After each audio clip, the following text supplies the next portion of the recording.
Hello everyone, Gizmo here, hope you're having a wonderful day. And here it is, my spoiler review of Thor Love and Thunder. Because this is a spoiler review, everything will be on the table. So expect to see a bunch of goats. They were present a lot in Thor Love and Thunder. Familiar faces like the Guardians of the Galaxy, the Asgardian players, and my personal favourite, the return of Lady Sif. As well as the one and only God of Thunder, who bears it all because of a cheeky flick. Not to mention the highlight of it all, Christian Bale's Gore, the God Butcher. And I just want to start by saying that after 4 years of waiting for Thor to return after the climactic events of Endgame, it was great to see Hemsworth's return as Thor, acting as a reunion of sorts between all of the different faces that we've come to know and love that are associated with the Thor franchise over the years. Yes! Well, besides Loki, but Thor does sport a tattoo that pays homage to his late brother on his back. Sadly, no variant of Loki appears in Love and Thunder, just because it doesn't deal with the multiverse at all. Although there is a montage at the beginning of the film that briefly shows Loki. And obviously it was expected, but there definitely felt like a Loki-sized void when it comes to the dynamics explored within the film, especially considering the comedy elements in this recent Thor entry. As I really enjoyed the dynamic the duo shared in Ragnarok, this entry really just made me miss Loki. That being said, with the absence of Loki, Thor Love and Thunder does the next best thing that it can, bringing back ex-love interest Jane Foster. And before seeing Love and Thunder, I was skeptical as to how much screen time she was going to get as the Mighty Thor, as I just didn't want too much of the focus going on Mighty Thor, considering that this is a Thor movie. And I have to admit, my skepticism was misplaced in that front. As I felt overall the handling of Mighty Thor just worked really well in this film, and although it could never replace Loki, it did just offer yet another buddy duo dynamic, with Jane almost assuming this childlike naivety when it came to the whole being a superhero dynamic. And with that, Love and Thunder just brings some much needed development to the backstory of Thor and Jane's relationship, with a montage sequence just back from when they were dating. And this was honestly just great in my eyes, because this was needed considering how their relationship just ended in the Dark World. And coming from the directive mind of Taika Waititi, Thor Love and Thunder just continues to carry the comedic approach on from its predecessor movie, Thor Ragnarok.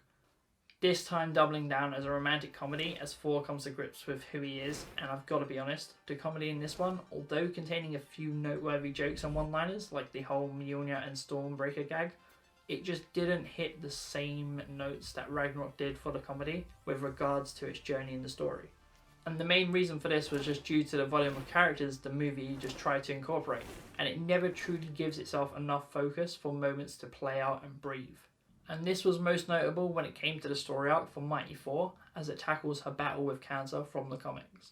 And although her condition is never played as the joke, and I would just like to make that very clear, but because Thor Love and Thunder just focuses so much on comedy as a whole, you only truly feel the weight of her burden just briefly. Even at the end of the film, when Jane dies, it just didn't hold as much of an impact as it should have because of the prior comedy throughout the film. And despite it being a moving scene, it's just really hard for me to go from laughing one moment to being swept away with emotional beats, considering the core of the movie is a comedy, and yet its heart just felt like it remained somewhere else. And it felt like the comedy, for the most part, just really got in the way of the charm and heart of the film this time around. And most notably are the goats themselves, because although from at first glance their screams were just way too much for me. And I believe it when Chris said it's like a 7-year-old directed this film, and yet it did feel like it, especially when considering the goat screaming. I mean, imagine just trying to talk and it's obnoxious and completely disrupts the entire pace for one cheap gag. Yeah, that's what it was like watching the film. And I chuckled the first time, don't get me wrong, but after the third instance, the goat's novelty just really wore off, especially when considering they crop up a lot in the film after that. And it wasn't just me that felt this kind of tension with the goats, but the rest of the audience in the theatre just went completely silent every time these goats screamed. And I would just love to see the version of this film that didn't feel like it needed to soak itself in a lot of comedy, since it didn't always just seem to complement the story and just felt like comedy for the sake of comedy. Now, considering its 2-hour runtime, Thor Love and Thunder does cover a lot of ground real fast, and this isn't always to its benefit. For example, the inclusion of the Guardians of the Galaxy. And I must admit, I was expecting their moments to be brief in the film. However, even in the scenes that they were present, they just felt like extras in this film rather than adding anything of substance. Well, besides Star-Lord. And even then, Thor just sends them on their merry way after discovering that Lady Sif is alive. Now, I must admit, out of all of the comedy in the film, I think this scene itself between Thor and Lady Sif is probably the best use of comedy alongside an emotional moment in the film, since it's used in a way to practically save Sif from death, as Thor basically just quips about needing to die in battle to join Valhalla. And I must admit, Love and Thunder does make me happy that Sif wasn't in Ragnarok, because she most likely would be dead by Hela in the MCU. And I'm just grateful that we can just enjoy some more Sif in the future MCU films at this point. But even characters like the Asgardian players make a return in Love and Thunder. However, despite their inclusion, they just felt like they were added purely for fan service due to reception they got from Ragnarok. And ultimately, all these inclusions, on top of the prior mention of Jane Foster's story arc, and the film centering itself on Thor's next journey, on top of introducing the villain Gore into the mix, just result in what felt like a really choppy first half of the film. To the point where it directly mirrors Thor's character arc in that he's trying to find out who he is, and Thor Love and Thunder plays that same battle in trying to decide what it is, as the comedy is played at the core of this film just way too much. Which is sad to say, because had it used comedy sparingly, Thor Love and Thunder could have truly been able to tap into the full potential of its narrative.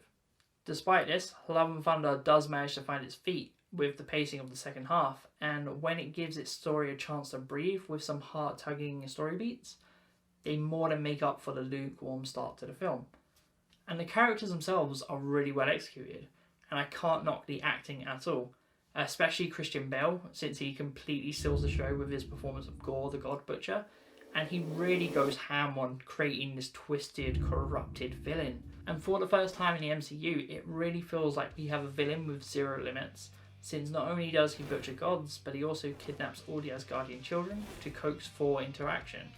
And in these scenes especially, Bale just captures this creepy, sadistic and terrifying portrayal of a villain to a scale never captured before in the MCU. And because of its over-reliance on comedy, it felt like Gore just gave the movie some well-needed darkness and stakes. And that being said, the star moment for me is that they managed to pull all this off and still make Gore a sympathetic villain in the end. And it's great to see that even after the massive threat of Thanos, Marvel can continue knocking it out of the park with its villains. And Thor himself goes under quite a transformation towards the start of the film, with Hemsworth getting to display the full might of Thor's muscular physique, showing many sides of his personality from his arrogance all the way to his cheekiness as he bears for all to see. Now, this one will definitely be a must for the ladies and men that are Hemsworth lovers when they catch Thor's buttocks in full view, which I suppose it's been 14 years in the making since his topless debut in the original Thor movie. But still, I never thought that we would actually get to see a naked Thor in the MCU. And I suppose anything is possible when you wait for it. So, She-Hulk anyone? Let's just wait and see if the MCU decides to double down on her, shall we? And we even get to see the return of characters like Tessa Thompson's Valkyrie and Korg make a solid return in this film, adding to the best parts of humour alongside Thor's running gag with his ex-Hammer, Mjolnir and Stormbreaker. So Korg fans can rejoice that we just get to spend more time with the beloved Cronin. And I will say, the effects themselves were great as well, even if being a little bit wacky at times. But even so, I'm impressed in how the visuals just were put into play just to complement certain areas of the comedy. And after the past 3-4 films, I did enjoy seeing Love and Thunder allowing Thor just to visit the more cosmic side of the MCU, if I wasn't always a fan of the comedy sides of the film. But as always, Marvel's VFX team excels in creating these new areas and worlds within the MCU. Most notably for me was Zeus's Citadel City, and I can't remember the name of it off the top of my head. And as much as I despise their screaming, I can't say anything bad about the VFX side of the goats. And on top of that, the VFX team just does a great job in creating the different worlds. Best of all is the black and white shadow dimension found towards the end of the film, since everything before was just splashed with the 80s rock aesthetic filter and just littered with comedy to the point that these scenes actually bring some well-needed seriousness and weight into the film, even if those moments are short-lived. And Love and Thunder, despite being a comedy, still manages to encompass other themes such as love, death, and revenge. And most notably, these themes, albeit briefly, do excel the narrative to new heights when they are fully explored, which just helped drive home the latter portion of the film for me.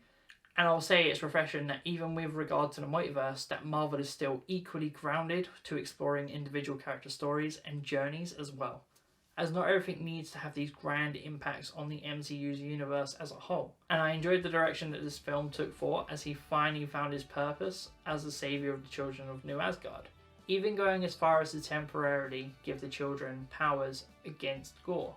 And despite this scene feeling more like a child's fanfiction than anything else, it really did go back to trying to make Thor this honourable, protective character, as opposed to the lumbling buffoon who's just lost his way that we got in Ragnarok, Infinity War and Endgame, and more so in Infinity War and Endgame.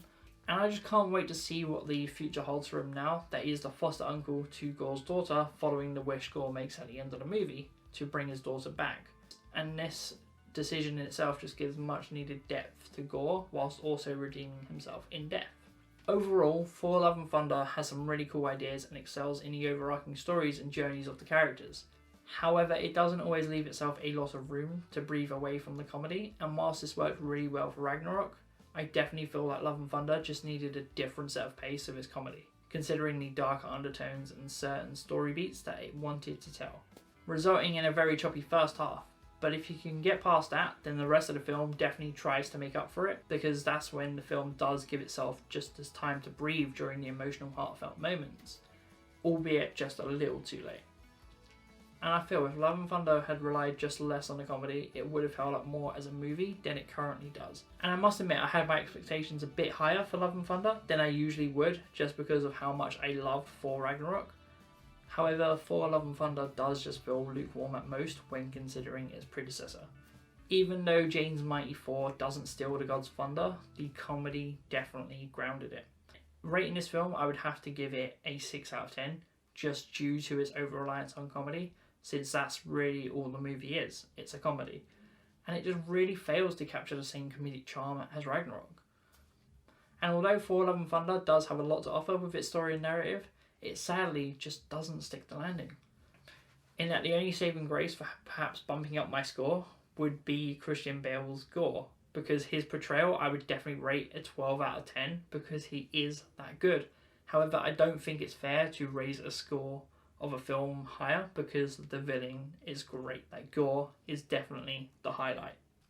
Anyway, that's my review on Thor Love and Thunder, and I would love to hear your thoughts and opinions on the movie down in the comments below. Like and subscribe if you're excited to see where Thor's next journey will take him, and I hope you continue to have a lovely day, and I'll see you around.